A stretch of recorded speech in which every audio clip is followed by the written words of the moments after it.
ચેતનાની શિખર યાત્રા ભાગ 2 લેખક શ્રદ્ધેય ડૉક્ટર પ્રણવ પંડ્યા ઓડિયો 18 ગાયત્રી માતાની સામે ગાયત્રી પરિવારની સ્થાપના માટે સંક્ષિપ્ત ઘોષણા કરવામાં આવી હતી. ત્યાં હાજર સાધકો અને આયોજનના સ્વરૂપને જોતા એ ઘોષણાનું તાત્કાલિક કોઈ મહત્વ ન હતું. ઘોષણા પછીના ઉપક્રમમાં માતાજીએ કહ્યું હતું કે તેનો વ્યાપક પ્રભાવ પડશે.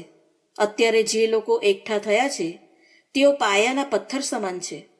ગાયત્રી પરિવારની સ્થાપના ત્યાં ઉપસ્થિત સાધકોના ચિત્ત અને ચેતનામાં થઈ. ગાયત્રીની દીક્ષા સાથે શરૂઆત થઈ. અખંડ અગ્નિથી પ્રજ્વલિત યજ્ઞશાળામાં પૂર્ણાવતી પહેલાં જ દીક્ષા આપવામાં આવી. આચાર્યશ્રીએ કહ્યું કે આદિશક્તિની પ્રાણ પ્રતિષ્ઠાની સાથે પ્રથમ મંત્ર દીક્ષા પણ અહીં જ આપવામાં આવશે. ત્યાં ગણ્યા ગાંઠ્યા લોકો જ હતા. તેઓ કુતૂહલથી જોવા લાગ્યા કે પ્રથમ દીક્ષા કોને મળે છે.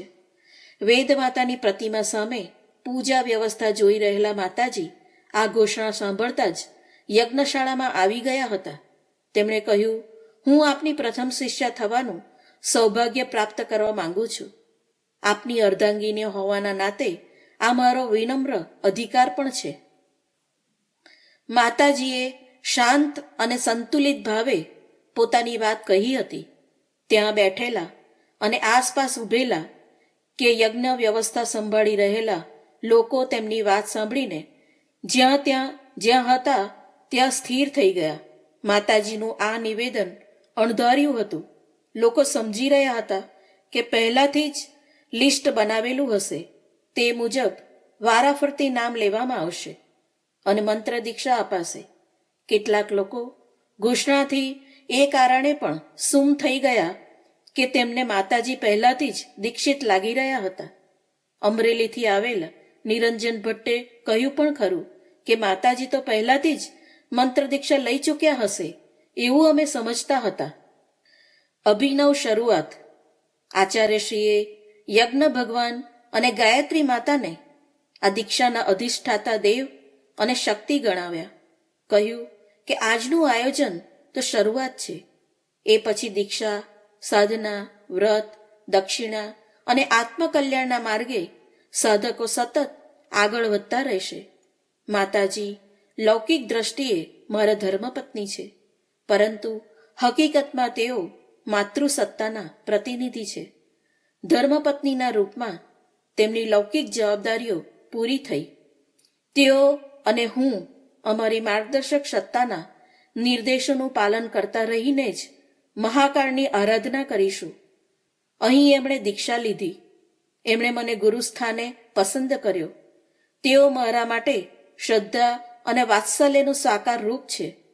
જે રીતે આપ તેમને માતાના રૂપમાં જુઓ છો તેમ મારા માટે પણ તેઓ મા સમાન જ છે. આ ઘોષણા બાદ આચાર્યશ્રીએ યજ્ઞશાળાની બહાર વ્યવસ્થા સંભાળી રહેલા એક કાર્યકર્તાને નામ લઈને બોલાવ્યા. પહાડિયાજી. એ કાર્યકર્તા અવાજ સાંભળતા જ કામ બીજાને સોંપી દોડતા યજ્ઞશાળામાં આવ્યા.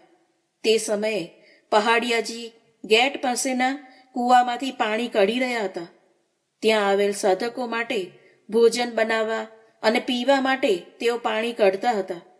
લોકોએ તેમને છેલ્લા 3 દિવસથી સવાર સાંજ આ જ કામમાં વ્યસ્ત જોયા. તેઓ ન પ્રવચન સાંભળવા ગયા કે ન યજ્ઞ અગ્નિહોત્રમાં ભાગ લઈ શક્યા. હર ઘડી તેઓ પાણીની વ્યવસ્થામાં જ લાગેલા રહ્યા. આ પહેલો અવસર હતો જ્યારે તેમણે પોતાનું કામ છોડ્યું અને તે સ્થળેથી હટ્યા. આચાર્યશ્રીએ કહ્યું, આવો પહાડિયાજી, તમે પણ દીક્ષા લઈ લો. અહીં આવીને બેસો. એમણે યજ્ઞકુંડની પાસેની જગ્યા માટે ઈશારો કર્યો. પહાડિયાજી ત્યાં બેસી ગયા. યજ્ઞશાળાની પરિક્રમા કરતા તેમનો હાથ આચાર્યશ્રી તરફ પ્રણામની મુદ્રામાં જોડાયેલા હતા. બેસતા પણ કરબદ્ધ જ હતા. પવિત્રીકરણ, આચમન વગેરે ષટકર્મ સંપન્ન કરતા તેમણે ઓમ વ્રતેન દીક્ષા માપનોતી વગેરે મંત્ર સાંભળ્યા, આશીર્વાદ ગ્રહણ કર્યા અને આચાર્યશ્રી પાસેથી વ્રત લઈને શેષ જીવન એમના જ કાર્યમાં વ્યતીત કરવાનો સંકલ્પ લીધો. પહાડિયાજીનું આખું નામ બદ્રી પ્રસાદ પહાડિયા. તેઓ બાંદા ઉત્તર પ્રદેશના નિવાસી હતા. પાછલા 15 વર્ષથી આચાર્યશ્રી સાથે હતા અને તેમણે બતાવેલા કામ કરતા હતા. પ્રાણ પ્રતિષ્ઠાના 1 વર્ષ પહેલાની તેઓ તીર્થોની યાત્રાએ નીકળી પડ્યા હતા. યાત્રાને ઉદ્દેશ હતો ગાયત્રી મંદિર માટે ત્યાંના જલ અને રજ સંગ્રહિત કરવા. બીજા લોકો પણ આ કામમાં જોડાયા હતા, પરંતુ તેઓ પોતાની આસપાસમાં તીર્થોમાંથી જ ભેગા કરી લાવ્યા હતા. પહાડિયાજીએ 500થી વધુ તીર્થોના જલ અને ત્યાંથી રજ એકત્રિત કર્યા હતા. બાંદાના આ કાર્યકર્તાએ વર્ષો પહેલા કૌટુંબિક જવાબદારીઓમાંથી નિવૃત્તિ લઈ લીધી હતી. સન 1944માં તેમની પત્નીનો સ્વર્ગવાસ થઈ ગયો. તે વખતે તેમની ઉંમર લગભગ 35 વર્ષની હશે. સગા સંબંધીઓએ સલાહ આપી કે બીજા લગ્ન કરી લો. અત્યારે ઉંમર ક્યાં થઈ છે? ચારે તરફથી થતા આગ્રહથી પહાડિયાજીના મનમાં બીજું લગ્ન કરવાની ઈચ્છા જાગી. નિર્ણય તો કર્યો નહીં, પરંતુ મનમાં થયું કે હજુ અડધું જીવન બાકી છે. બાળપણના 15 વર્ષ અબૂત કે કિશોરાવસ્થામાં ગણીએ તો જિંદગી જોઈ છે જ ક્યાં? ઘર ગૃહસ્થીનું જેટલું સુખ જોયું છે તે કરતાં બમણો સમય હજી બાકી છે. આવો વિચાર કર્યા બાદ પહાડિયાજીને પાછો સંકોચ પણ થતો. મનનો એક ખૂણો તેમણે સચેત કરી દીધો અને તેઓ બીજી દિશામાં વિચારવા લાગતા. થોડીવાર પછી મનનું લોલક ઉલટી દિશામાં ઘૂમવા લાગતું. લગભગ મહિના સુધી મનની આ દશા ચાલતી રહી. દ્વિધામાંથી બહાર આવવા અને કોઈ નિર્ણય પર પહોંચવા માટે તેઓ આચાર્યશ્રી પાસે ગયા. ત્યાંથી દિશા મળી કે બીજું લગ્ન ન કરશો, પોતાનું શેષ જીવન સમાજ માટે ખર્ચો. આ સલાહને આદેશની જેમ માની તેમણે પાછા વળીને ન જોયું. આ પહેલાં તેઓ થોડા દિવસ રાજનીતિમાં પણ સક્રિય રહ્યા હતા. આચાર્યશ્રીએ તેનો વિરોધ કર્યો હતો. શાંતિકુંજની સ્થાપના બાદ પહાડિયાજી સ્થાયી રૂપે અહીં આવીને વસી ગયા હતા. અંતિમ સમય સુધી તેઓ આશ્રમના ભોજનાલયની વ્યવસ્થામાં વ્યસ્ત રહ્યા હતા. વિરોધનો પ્રતિરોધ. પહાડિયાજી પછી આચાર્યશ્રીને બીજા લોકોએ પણ દીક્ષા આપી. તે વખતે સંખ્યાની દ્રષ્ટિએ વધારે લોકો ન હતા. ત્યાં આવેલા સાધકોએ તેમના નાના બાળકોના યજ્ઞોપવિત સંસ્કાર પણ કરાવ્યા. યજ્ઞશાળામાં 18 બાળકોના સંસ્કાર થયા. તે જમાનામાં સામૂહિક યજ્ઞોપવિતની પ્રથા ન હતી. મહામના મદન મોહન માલવીયજી 30-35 વર્ષ પહેલા આ પ્રકારનું અભિયાન શરૂ કરી ચૂક્યા હતા. મથુરામાં આ પ્રકારની પહેલ નવી હતી. નવી ન હોય તો પણ વિરોધ માટે પર્યાપ્ત હતી. શહેરમાં જેવી જાણ થઈ કે ગાયત્રી મંદિરમાં સામૂહિક યજ્ઞોપવિત સંસ્કાર થઈ રહ્યા છે કે તરત 3 પંડિતો દોડતા આવ્યા. તેમનું પોતાનું કોઈ સામર્થ કે પ્રતિષ્ઠા ન હતી, છતાં બજાર અને વિશ્રામઘાટ પાસે 2 મંદિરોમાં પૂજાપાઠ કરતા હતા. આવતા જ તેમણે બબાલ કરવાની કોશિશ કરી. બૂમો પાડવા લાગ્યા કે ધર્મ ભ્રષ્ટ કરી નાખ્યો. શું આ રીતે યજ્ઞોપવિત અપાતી હશે? રોકો, રોકો. તેઓ શોરબકોર કરી રહ્યા હતા કે એટલામાં સત્યદેવ નામનો એક યુવાન ગાયત્રી મંદિરમાંથી બહાર નીકળ્યો. તેણે 3 પંડિતોને થોડીવાર ચૂપ રહેવા માટે કહ્યું. એમ પણ કહ્યું કે પોતાની વાત કહ્યા બાદ હું પણ તમારી સાથે જોડાઈ જઈશ. પંડિત પૂજારી ચૂપ થયા તો સત્યદેવે કહ્યું, આપ છો તો મંદિરના પૂજારી. પૂજાપાઠ અને કર્મકાંડ પર જ ગુજરાન ચલાવો છો. આ બ્રાહ્મણે આચાર્યશ્રી 27 વર્ષ સુધી જવની રોટલી અને છાશ પર રહીને તપ કર્યું છે. તેમનો તમે શું મુકાબલો કરશો? શોરબકોર કરશો તો સમાજના સમજદાર લોકો આ બ્રાહ્મણની વાત જ સાચી માનશે. એ પછી સત્યદેવે બીજી રીતે સમજાવ્યું. કહ્યું કે વધારે બુમરાણ મચાવશો તો અહીં માર ખાવાનો પણ ભય છે. બહારથી 1000 લોકો આવ્યા છે. તમને કોણ માર મારીને જતું રહેશે તેની ખબર પણ નહીં પડે. તેઓ તમને પાઠ ભણાવીને જ આજે જ જતા રહેશે. શા માટે પોતાની ફજેતી કરાવો છો? આ સલાહ અસર કરી ગઈ. ધમાલ મચાવનાર 3 જણ ત્યાંથી ચૂપચાપ જતા રહ્યા. સાંજે વૃંદાવનના ગૌસ્વામી શરણ બિહારી, સ્વામી પરમાનંદ, પંડિત ચતુરાનંદ, ગોવિંદ શર્મા વગેરે આવ્યા. તેમણે સામૂહિક યજ્ઞોપવિત સામે વાંધો ઉઠાવ્યો. કહ્યું કે યજ્ઞોપવિતનું એક વિધિ વિધાન છે. ઓછામાં ઓછા 3 દિવસ સુધી વિધિ ચાલે છે.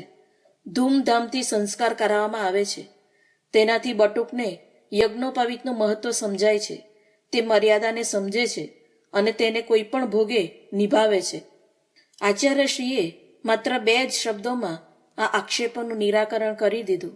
તેમણે કહ્યું, એવી ધૂમધામથી કેટલા લોકો સંસ્કાર કરાવી શકે છે? બ્રાહ્મણોમાં પણ આ પ્રથા ઘટી રહી છે.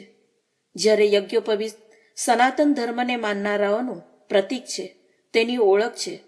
આપણે કોઈ સરળ પદ્ધતિ નહીં શોધીએ તો યજ્ઞોપવિત પરંપરા જ લુપ્ત થઈ જશે. સામૂહિક દીક્ષાની પ્રથા પહેલાથી જ છે.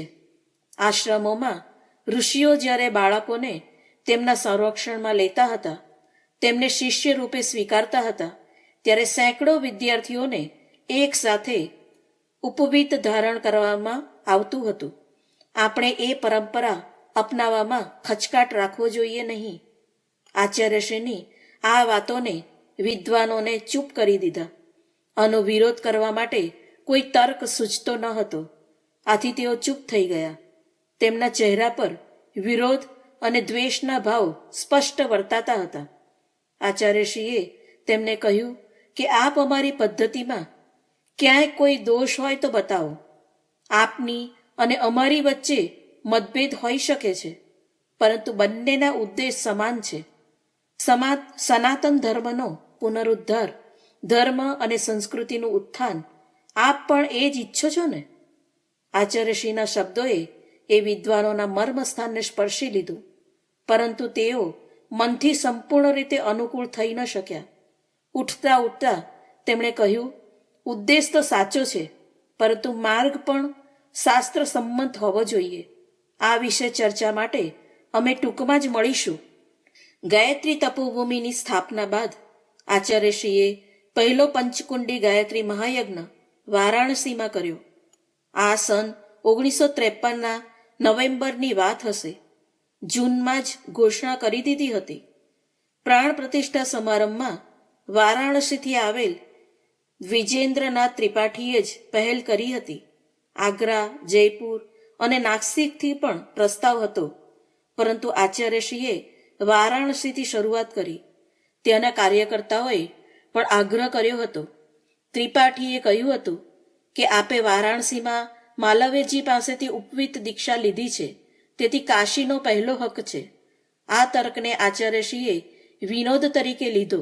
તેમણે કહ્યું, આ ન્યાયથી મારે બીજો જન્મ હિમાલયના સિદ્ધલોકમાં લેવો જોઈએ, કેમ કે મારી માર્ગદર્શક સત્તાનો નિવાસ ત્યાં જ છે. પછી તેમણે કહ્યું, કાશીમાં મહાયજ્ઞનું આયોજન એક બીજી દ્રષ્ટિએ મહત્વપૂર્ણ છે. તે ભારતની સાંસ્કૃતિક રાજધાની છે. વિદ્વાનો અને સાધુ સંતોની આ નગરીમાં આયોજનનો વિશેષ અર્થ હશે. બીજા નગરોમાં પણ યજ્ઞ આયોજનની વાત સ્વીકારી લેવામાં આવી. ત્રિપાઠીજીએ વારાણસી પહોંચતા જ મહાયજ્ઞની તૈયારીઓ શરૂ કરી દીધી. વારાણસી સ્ટેશન પર ઉતર્યા બાદ તેઓ માત્ર પોતાનો સામાન મૂકવા માટે જ ઘેર ગયા. સામાન મૂકીને તરત જ તેઓ મા આનંદમયીના આશ્રમે ગયા. આચાર્યશ્રીએ ત્યાં જવા માટે કહ્યું હતું. મા તે વખતે આશ્રમમાં ન હતા. તેઓ પશ્ચિમ બંગાળની યાત્રાએ ગયા હતા. સંકલ્પ અનુસાર ત્રિપાઠીજીએ એક પત્ર લખ્યો અને તેમના આશ્રમે મૂકી દીધો. પત્રમાં ભગવાન શિવની નગરીમાં યજ્ઞ કરવાનો સંકલ્પ વ્યક્ત કર્યો હતો.